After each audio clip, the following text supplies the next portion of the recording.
Live from the Export Beer Garden studios and brought to you by Export Ultra, the beer for just about anything. This is the Agenda podcast for Monday, the 17th of February. The Agenda Podcast, the home of sporting nonsense and claptrap. Brought to you by Export Ultra. G'day, welcome along to a Monday, and also welcome along Manaia Stewart. Morning. You look so fresh. You spent your Valentine's weekend with a bunch of dudes. With 13 dudes in our undies floating down a river. I was on a stag do over the weekend. It was delightful down there in Wanaka for Rory McKenzie's stag do, and pumped up a few inflatables, chucked them in the top of the Clutha River and just floated down for about 2.5 hours. Yeah. One of the boys brought a pack of durries in a Tupperware container. Okay. So sorry. To keep them dry. You're floating down the Clutha. Yeah. You've got, you didn't choose to maybe get inflatable boats or inflatable rings or maybe even an inflatable flamingo. Well, You got paddling pools. yes. Or what is a boat if not a reverse pool? But didn't you put just beers in the paddling pool or were people in it? Filled them up. Oh, no. People got in it too. Oh, okay. Yeah, and you float down the river in the paddling pool with your beers and your Tupperware container full of durries. Okay. Surprisingly resistant to water, a cigarette. When we got to the end, we'd parked up. The current got this was at the Albertown Bridge, and the current picked up quite a bit there. And so we got there first. We pulled over, and I was just wallowing in the shallow end, having a durry, when two of our mates whose boat had ripped. So they had hit a rapid and then hit a rock, and their tailbone and the rock formed a pair of scissors that sliced the bottom of the boat or paddling pool open. And by the time they got to us, it was just basically like a giant tire tube. Yeah. And when they pulled up, they just crashed the boat, it capsized, landed on top of me while I had a lit cigarette in my mouth. Yeah. Then when they pulled it off me, the durry was soaked, but it was still going. And it was just everything was going right. It was a glorious day. To float down the river. The fact, so it's beautiful down there. I mean, and that I know that path from Wanaka to Albertown is quite a tourist attraction. Quite a lot of bike companies hire bikes, e-bikes, and quite a number of tourists up and down there. And it's quintessential, Otago. Yeah. Not the rail trail, but it's beautiful. Yeah. So some tourists would have been, cycling down there, and they would have looked to their left and seen 13 mutants. Specimens. Smoking durries and smashing beers while floating down the Clutha River. Allegedly.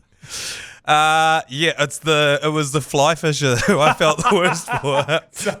As he had waded out into the middle of the river, and you could see the look on his face when he turned around and saw us coming, because as you mentioned before, you can't stop. We had no way of steering ourselves, and at one point we were coming straight for him because three of the pools had rafted up together, and they were heading straight for him. We had broken off, so we were sweet. We went through the rapids on the other side, and you could see this guy going, "Oh, for fuck's sake!" If you'd collected him, that would have been so good. But then also, even though we didn't hit him, any fish that was going to be hanging around there would have been gone after that. Yeah. But no, excellent. I had a blast down there. Great stag do. Any incidents? I mean, stag do's, there's always either the stag at some stage loses the plot, and turns on someone, or someone just has a bit too much to drink and gets a bit punchy. Yeah, that happened. So there was a Greco-Roman wrestling set of rules were agreed to. They were going Greco-Roman was the call. So what's Greco-Roman? So what's the difference between just a general street wrestle and Greco-Roman? No shirts? A bit more decorum. Yeah, there was definitely no shirts. I think basically what he was getting at was no punches. Oh, okay. But then as soon as the Greco-Roman match started, a couple of punches got thrown. There's blood coming out of the nose. There was a welt on the head. And, okay. Yeah, but no. That sounds pretty incident-free to me. All told, relatively as far as. Now, is the groom? Yeah. Is this the groom that's having his wedding next weekend? No, it's not. Oh, okay. The same weekend as the Vegas trip in which you can't go? No, it's not. That's a different one. There's a lot of them. But yeah, that's how my weekend went. And I got home at 9 o'clock last night. The flight landed. That's a good way to spend your Valentine's weekend. Yeah. Wow. How's this? The groom or the stag, it was obviously Valentine's Day when we left for Wanaka. Yeah. The next day, the 15th, her birthday. Oh. And I was like, I like that, man. You're setting boundaries very early doors, all right? Yes, we're getting married, but here's how this is going to go. I'm going to go off with my mates on the piss whenever I want, and I don't care if it's your birthday. I don't care if it's Valentine's Day. I reckon he says that in his head. Oh, no, 100%. He was saying that at the batch in Wanaka, but as soon as I reckon, while no one was looking, he was texting, oh, babe, I miss you. Oh, Babes, happy birthday. Oh, man, I actually can't. I really don't want to be here. This is lame. These guys suck. I can't wait to get home. Babe, I miss you. Yeah, I guarantee. Then put the phone back on the charge, walk out. So, oh, fellas, we shouldn't get fucked, man. We're on the piss. Very good. So, big weekend of Super Rugby. A bit of Sosh Med came out on the Friday night. James O'Connor, Justin Bieber, who's playing for the Crusaders now. Yes. The Australian Bieber was going through the drive-through at Macca's and got his meal paid for by a fan in front of him. Oh, really? Yeah. So he's got fans in Christchurch? He's got fans. Well, he has now because they won their first game. Yeah, right. So, against all odds. He actually played all right. He looked quite good. I saw a bit of the video. I think if we got the audio of that. Yeah. Champions, bro. Name's Dave. Oh, hey, Dave.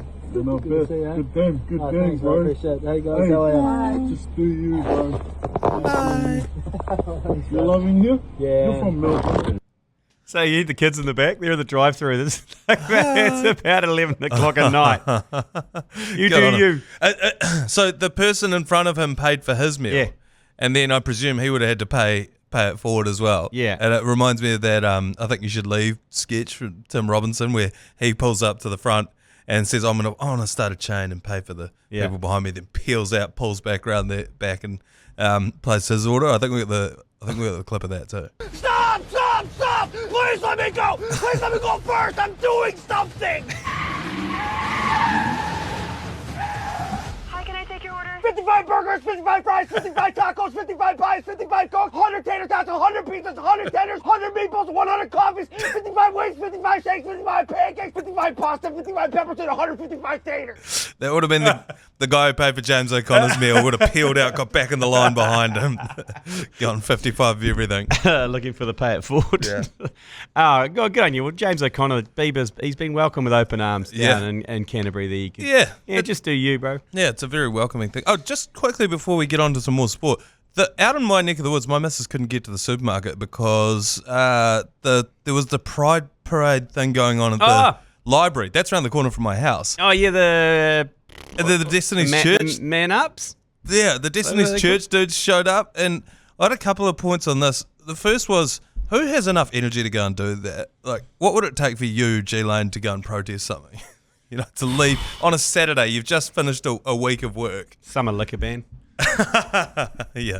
Someone that they ban beer for summer, I would. That would be about it. Yeah. These guys, the only explanation I could think of in my head would be that they think that they're about to stop the next Christchurch earthquake by doing this. Because remember, Brian Tamaki said it was the rainbow communities. That's quite a lot of power. That's like X-Men type power from the gay community if they manage to do that. And if that's what you believe, then sure, I could see why you would believe that they have to be stopped. All you've done, though, is barricaded a bunch of children in and terrified the shit out of them. Yeah. I think that the Destiny Church need to be rebranded as a gang, and they should fall under the gang patch ban as well. You can't show up at a Destiny Church T-shirt. Yeah, true. The Man Up ones. Yeah. Classify them as a gang. Either that or register the mongrel mob as a religion. Those are I reckon are the two options. I suppose it's a religion of sorts. Fundamentalist criminals. They don't have to pay taxes. Destiny Church. That's ridiculous. That is. I think that's changing. Surely. Yeah. Well, same with Sanitarium.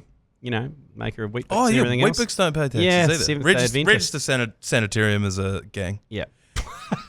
And then any kid who's doing the Wheatbix Kiwi Kids triathlon with I better not see those Sanitarium gang patches out there in the lock them up. Lock them up. That's all. I just wanted to touch on that. Oh, there you go. Yeah. It is a great superpower though. The gay community, man, doing earthquakes. Yeah. I mean, what are they doing earthquakes? Doing earthquakes and shit. Anyway, okay, we had a quick break and we're back with Super Rugby. We've got some highlights. What a first round of Super Rugby. Righto, Manaia. Yes. Potentially one. They're saying it's one of the greatest rounds of Super Rugby of all time. 45 tries. That is ridiculous. In one round. That- 317 points across 5 matches. Yeah, so I obviously, if you've listened to the last 10 minutes of this podcast, you'll know that I didn't see a second of action. But I did see this breakdown online last night that there were like 49 line breaks across all 5 matches, 10 per game, 10 line breaks. The average margin of victory was just 5. 2 of the games were decided by 1 point, and there were 2 match-winning tries scored after 80 minutes. 45 tries, like you said, 317 points. It's an average of 9 tries. That's pretty epic. Every 10 minutes, a try's being scored. That Moana Pacifica game, which was probably, I did watch the replay of that, against the Force. From the jump, that was just back and forth, all sorts going on. Yeah, I had a shocker on the punt over the weekend because I don't know why I thought, but of course the first round of Super Rugby is going to be a bit helter-skelter. Yeah. But I did not pick the Crusaders beating the Hurricanes. And when the Hurricanes went out to a 14-0 early lead, 2 tries, I was like, oh, God, boom. And then they just came back and dominated. I can't really wrap my head around why, because we talked about it on Friday, that they were $1.70 favourites, the Crusaders, and we're like, why? And the only reason I could think of was that the Hurricanes, in a move of total and utter cowardice, have named 4 captains. That is the biggest white flag put a line through the Hurricanes. And so that was why the odds was. And I should have listened. I should have listened to the vibe. Off the back of last year, everyone was saying the Hurricanes are poised this year to win the whole thing. Then they come out and name 4 captains, put a line through them. They're done. Yeah, and then the replacement halfback for the Crusaders, who's made his debut. So he scored 3 tries. He scored a hat trick, but because Noah Hotham. He went off with an Achilles issue after 3 minutes. Ooh. So this guy, who's like the 4th string halfback, Yeah. He's sitting back just going, he's just like, I'll get 15 minutes at the end. Yeah. And then he's like, oh, shit. Oh, 78. Oh, shit. Yeah. Oh, shit. And he came on, he scored 3 tries on debut. Oh, my God. Yeah, it was a great game. Here's some highlights of our ACC coverage of Crusaders versus Hurricanes. Gives it up to Umaga Jensen for the line. Umaga Jensen just short. And to the line. Go on, try the Hurricanes. And who comes up with the ball? It is Jacob Devery, the hooker, who docks down for the first time. He's on debut too. In this Super Rugby season, and the Hurricanes are ahead 5-0. The buffoon, the big lock forward. Oh, the chip and chase. Aggressive for Jordan. Jordan has it, brings it out to 7-piece with the back inside. This was a great could goal. be champagne footy. Back inside to Kyle Preston. He's got a double on his birthday. And the Crusaders have scored a remarkable try. They go blind. The Crusaders, Jordan. Seven-piece will score. And he'll run around behind the post to make sure. The Crusaders take the lead. 26 points to 25. Wow, and it seemed inevitable, didn't it? It seemed like a little bit of loving on Valentine's Day. So there you go. That try, that severed piece, it was Will Jordan. Yeah.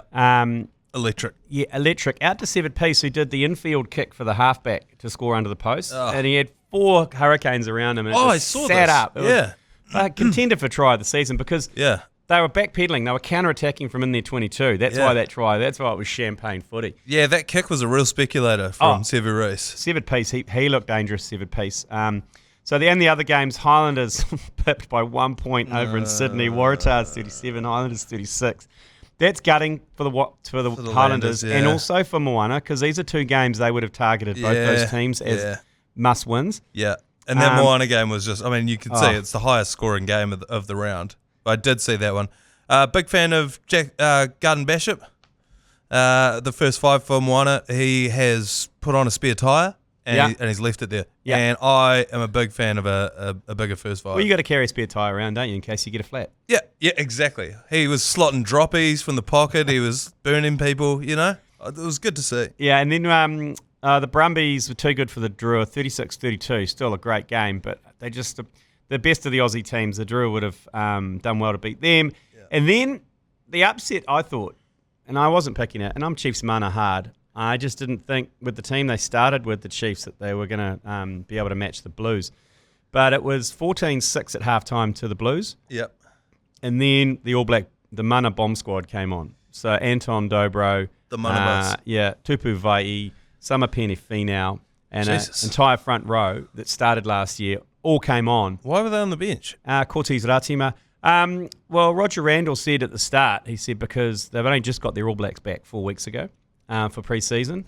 And the rest of the team had been together for about 8 weeks, and they didn't. This is what they said. It was great. They weren't. I mean, they're not fully aware of the processes, and that was the excuse. But I reckon it's a great tactic because when Sneakers came on, Cortez Ratima came on, and McKenzie went to first 5. Oh my God! It changed the game. Bugger that. That second half. Well, the Blues didn't score, and the Chiefs ended up winning 25-14. An hour into the game to have to deal with that. Yeah. Is this the way that rugby's going to go? Because this is what the Box have been doing for years. But is it going to get even more than that? So it's like all we're doing is trying to tire you out for an hour. Yeah. And then last half hour, we're into it. Here come the big boys and they're fresh. Yeah, well, that's what it seemed like. But I think the Chiefs would have been upset that it was 14-6 at halftime because they actually dominated the first half. Right. They just couldn't convert it into points. Yeah. But they would have been happy with that because when Sneakers came on, and Dobro came on, and then Samapeni Finau was just hunting to snap someone, and then Tupu Vai, the Mahi monster, came on. They got the win, 25-14 at Eden Park. Here's a couple of bits of highlights from that game. A driven back by Jacobson. Still 5 metres out. The German gives it up to Patrick Tuapolo. To Evan Charlton, 1 News. Riccatelli plays half back to Papali. Papali will score. Papali, don't preach. He broke one tackle and it opened up and the Blues are ahead 5-3. On Inarawa, the Goose. Oh, big tackle on Inarawa. Quick ball though. A streaker comes on the field. I can see his penis. Is he yes, nude? He's full nude. Oh, yes, no, that's all right. Full nude. Oh, this is on the radio, give mind him you. a taste of Kiwi. Finally, someone has run on the field fully nude. But I'd have to say, David Hill is smiling. Match awareness. You need match awareness. 2 things around streaking: nude and match awareness. You've got to match them up. Don't come on the field fully clothed. You're an idiot. Well, I thought, when I said F-off, I thought the security guard I thought was the streaker. I thought it was fully clothed. But when I did see that butt crack, we applaud you. We understand that you're trying to keep some sacred traditions alive. Absolutely. And so thank you for your service, but just the wrong time. A God-honest, full naked streaker. Yeah. Got a lot of respect for that. And Moni Narawa in there with the pick and go. They're 3 metres out, 15 metres in from the right-hand touch. Dobro. They've got numbers out left. They just need to spin it. McKenzie for the line. He'll get 2. Chiefs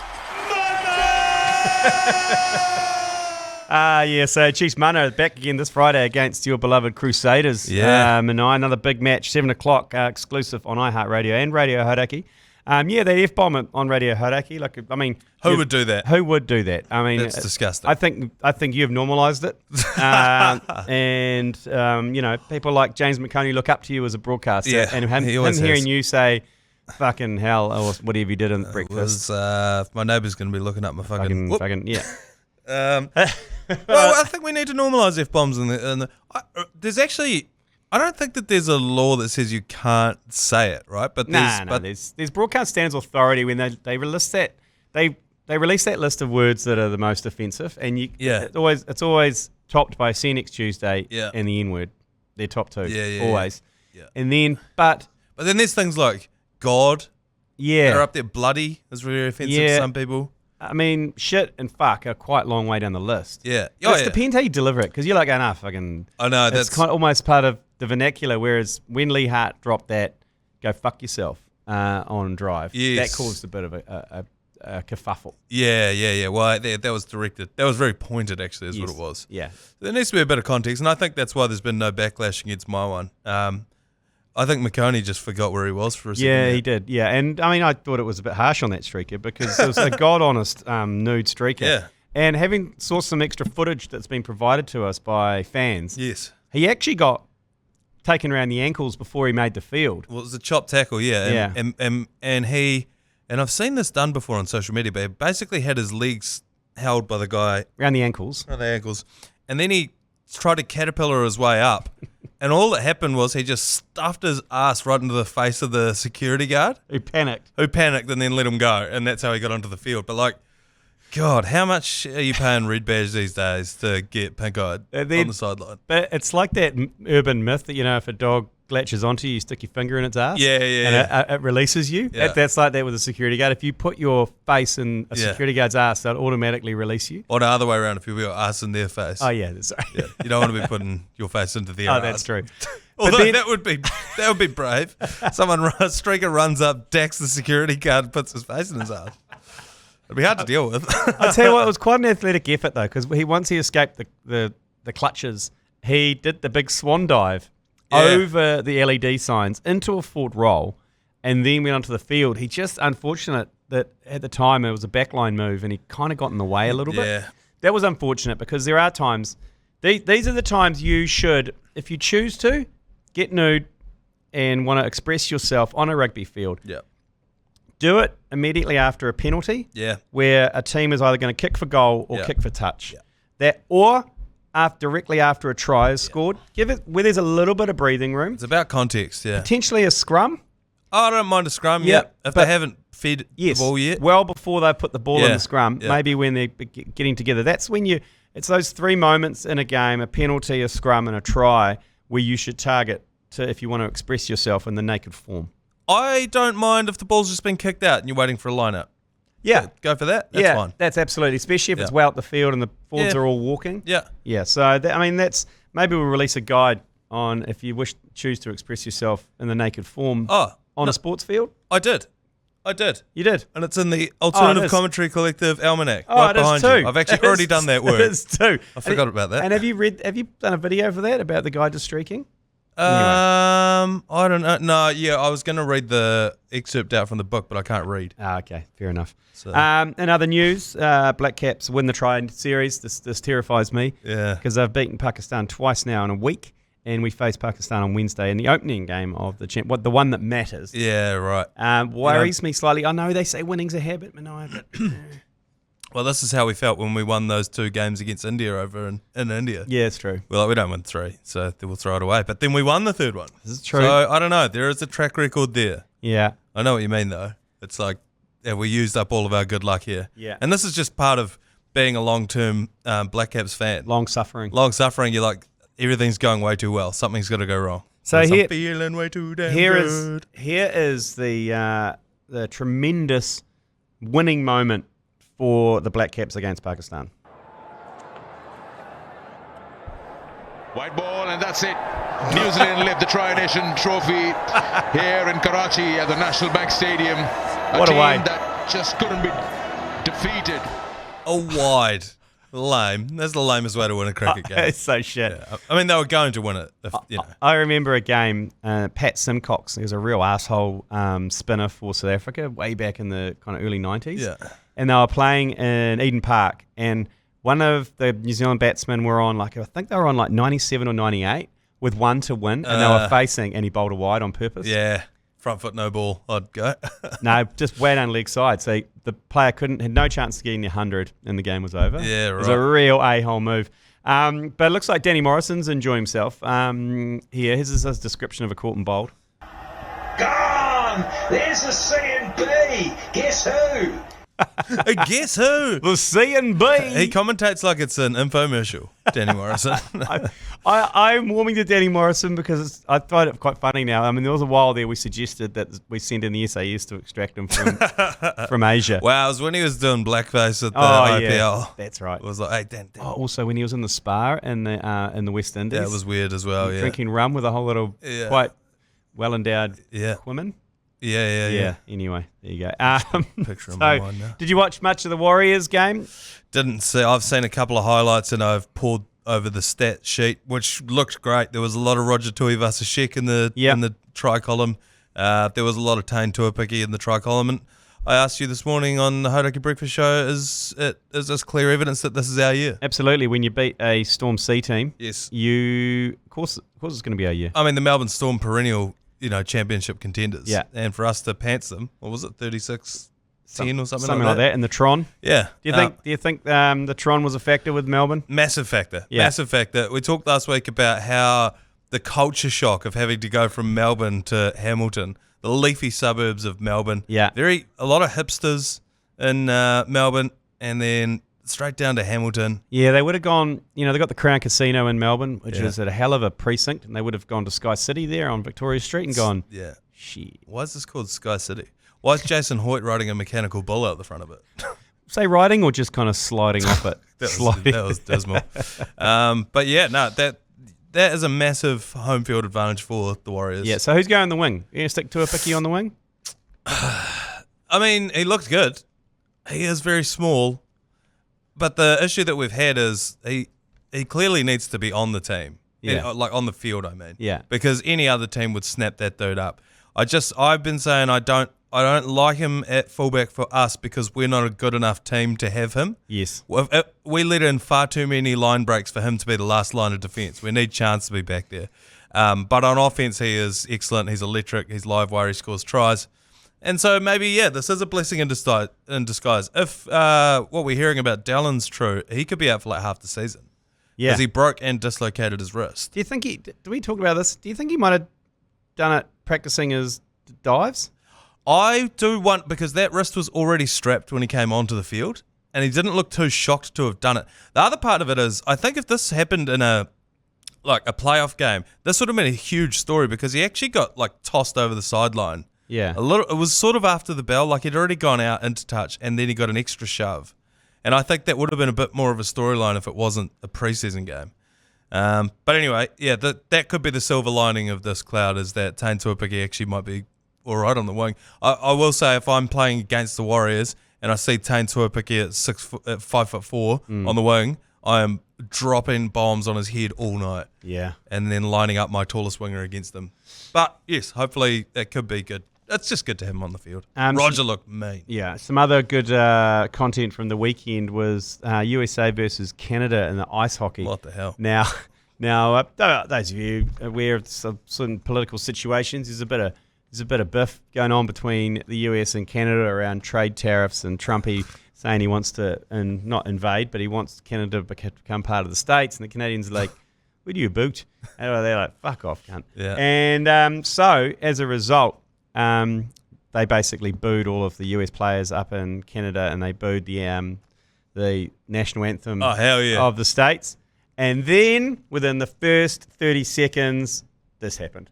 Underway, and the gloves are off. Matthew Tkachuk and Brandon Hagel.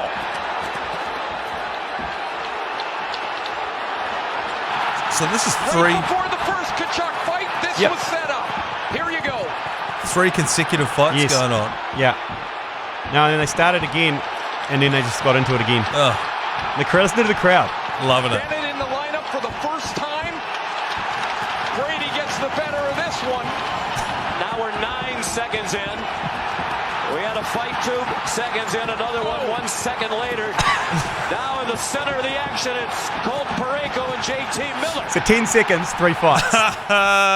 God bless him. So yeah, just listen to the crowd though, getting into it. So, but also it distracted the Canadians. They lost 3-1. Oh, okay. Yeah. Well, it's all very well throwing bones, but if you're losing, I read a thing that apparently it was the NHL was safer or is safer for having fights in it because some of the best players are often like the smaller dudes, and there's big enforcers out there on the ice as well, and it would get to the point where they would just try and put cheap shots on your best player. Yes, because the worst thing that's going to happen is you'll get 5 minutes penalty in the bin or something.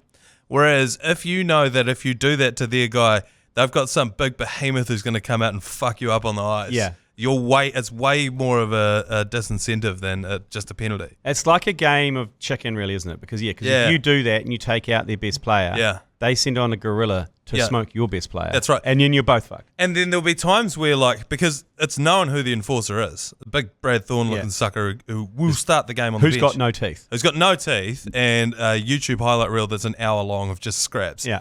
And it'll be getting a little bit out of hand. There'll be like half a cheap shot here or whatever. Then out comes the enforcer onto the ice and just says, throws gloves. All right, boys, everybody just calm down here. and then that's it. They do. They sort of just, okay, all right, fair enough. Yeah, that's just sending a guy out with a gun. Okay. Good. That was a bit late. Like, yeah, it was. I'm sorry. Righto. Well, we're going to take a quick break and we'll be back. We've got quite a few yours pleases to get through. We've got 6 of them to get through, but just before we go, if you want to win $5,000 this summer, Leader NZ has made it easier than ever with the summer top up. Head in store, head to the freezer section, buy a tray of Leader NZ lasagna toppers. You'll see the ACC logo on it. Grab those, you scan the QR code on it, and be in to win $5,000 cash. Yours, please. Brought to you by Leader, home of the lasagna topper. Right, 6 to get through today. Yours, first one, yours, please. Yeah, fuck you, G Lane, up the Satyrs. Love yous, fuck yous. I knew that was coming. Just the good old-fashioned fuck you, G Lane. Yeah. Walking through the wind as well. Yeah. I wonder if they were walking away from the game. Yeah, I think they might have been. Yeah, from that absolute crap hole of a stadium. You know what? Fuck G Lane. I'm gonna send him a message. Yeah, fair enough. Yours, please. Next one. The 150 painted on the field for Tongafasi is not even symmetrical. Got one digit on one half and 2 on the other. Not hard to centralise it. Crying out loud. Anywho, as you were. Whoever brainstormed that, it kills me, man. Like, off our Tongafasi's 150th game for the Blues, what should we do? Oh, let's put a 1 in front of the 50 on the halfway. Yeah, it's a bit corny. It's another thing that they've tried to take from league because the NRL does that, but they usually do it for like 300, you know. Yeah. Or Cam Smith played, I think it was 400. Yeah. And at the 40-metre line, they just added an extra 0, and it was a different colour, and it looked quite cool, I thought. I don't know. I mean, how many people play 150 games in Super Rugby? Not a lot. It wouldn't have been a lot, I suppose. There's only a handful. But it was just another example of rugby trying to copy the NRL and doing kind of a shit version of it. Yeah, it was odd. It's like Super Round versus Magic Round. Yeah, and poor Tongafasi, he 2 minutes into the second half, he got benched, which seemed pointless. Why not give him 2 minutes of the second half? Yeah. It was weird. And then the poor bastard mentioned this morning he was probably booking Chamberlain on his phone. Yeah. Because he's a massive golf nuffy. I don't think you can book Chamberlain, but yeah. Oh, well, maybe just trying to line his mates up who was going to go. Booking Tackett, yeah. And he was done. Tracksuit was on, and then one of the Blues props got sent off. So he had to come back on for the last 20, and you could see him go. You could almost see him as he was running on. If they had a mic on him, he would have been going, ugh, like just stiff as anything. Yeah. Poor bugger. Bugger Yeah. this. Okay, next one, yours, please. I don't want to say it too early, but do it. After that performance on the weekend from the Wires, watching that live, say it. I think this might be our year. Yeah. You know, like He's done it. That was a convincing performance in the first half. God damn. Taking to a picky, you can to a peg me any day. To a peg him any day. Beautiful. Once again. Crickets. That's just, it relaxes me. Yeah, it was nice. Yes, I think, it's confirmed. It is our year. Yeah, to a pygmies his year too. Yours, please. Next one. Holy hicker. Yeah, I'm glad this Love Your Fuckers has made it to the old mainstream. Made it to the ACC Awards. So Matt Heath put it on the big screen. Yeah. It's a lot more, it's for everybody, you know? Yeah. Never mind this fuck South Canterbury. That's just real underworld stuff. Yeah. We're for everybody here. Inclusive. ACC for everybody. Fuck everybody. Love you. Thanks for that. The Loves Your Fuck is yours pleaser. Yeah. It was picked up by Heath. Yeah. He's quite a fan of it. Yeah, he loves it. I love it. It means a little less fuck South Canterbury, and it is more open and inclusive. And what he should do, if he was a real man, Matt Heath, he should wrap up his 4-hour ZB show with Love Yous, Fuck Yous. And as he throws to Heather, Faf and Paf, Duplessis Karifi. Yeah. And the drive show. Yeah. Love Yous, Fuck Deal Yous. with that. Yeah. Love Yous, Fuck Yous. Okay. Got a couple more. Yours, please. You g'day, fellas. How's it going? Good, thanks. I've just been watching the Nations Cup, the NHL All-Star break thing. I'm just wondering, how sick would it be if in international rugby you could just point someone out, or a rugby league point someone out and just scraps on like they did 3 times in the first 9 seconds of the Canada-USA game. Yeah. Surely we can make that happen. Yeah. Fuck yous. Love yous. Yeah, another fuck yous, love yous. I agree with it wholeheartedly because, like I said before, it makes the game safer. You know, we want to talk about lowering the head height. I think if you were allowed to call out the guy who's head high your first 5 and square him up, then I reckon that's a way better incentive than... Do you think the ice hockey one, I mean, do you think it's hockey? Do you think it's because they've got helmets on, they have less injuries when it comes to the kind of punch-ups? Because you're talking a 130 kg rugby player throwing bare-knuckle bones at another 130 kg. If they land one... Oh, that's a good point. It's a potential... Because they're fighting... they whip their gloves off on ice hockey, but they usually got big protective gear on. They got helmets and stuff, mouth guards. They do have helmets. Some of the hearty ones will take their helmet off before the scrap, which is fucking ruthless. Yeah. As a good point, I think that a rugby player could do a whole lot more damage than a ice hockey player could. I think particularly a league player, they seem to be more built for the boxing. Oh, fuck it, man. You know what I mean? Like, NRL's got a proud history of boxing in the off-season. But I think didn't we propose last year that if a game is drawn, the coaches come out and square up? Yeah, coaches come out and have a scrap. I think so. I feel like Rob Penny would give a good account of himself. Unfortunately, what's our Chiefs guy? Oh, no, he would. I think he'd kill everyone. They'd probably play for the draw. Clayton McMillan. Donkey McMillan, yeah. I think they would play for the draw, the Chiefs. To get Clayton McMillan out? I reckon Vern Cotter could show his own. I reckon the wily old Vern Cotter. Vern Cotter would throw down. Yeah, Jamie Joseph as well for the Highlanders. That would be that'd be a ding-dong. I reckon there would have been a time, but I think I'll give Clayton McMillan the edge there. Oh, okay. Geez, I wouldn't mind getting Eddie Jones back into the Super Rugby if that was the rule. Other teams would play for the draw just to watch Eddie Jones get his beans. Come out and bounce his head off the floor like a basketball. Okay, last one of the yours, please. Yours, please. Hey, fuckers. Looking for a scenario to get the Black Caps to somehow fart their way into 4th place to make the Champions Trophy semi-finals. Yes. We don't want to come top. No. We don't want to come second. No. We want to come in 4th. Yes, we do. And surprise everyone. How can we do that? How many games can we win? How many can we lose? All right, fuck yeah. Find out for me. That's a great question. I wish I'd known it before I heard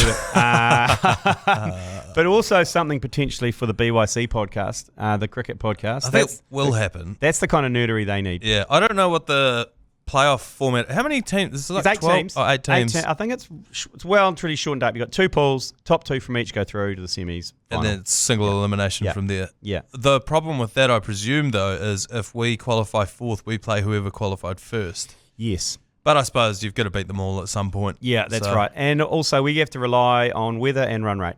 So that's kind of, I don't know what the weather's looking like over in Pakistan or UAE. UAE, that won't happen unless the Israelis cloud seed and make it rain. Allegedly. So yeah, we rely on a bit of weather and a bit of good fortune. That's what we need. So now, am I hearing rumours that we played Afghanistan overnight?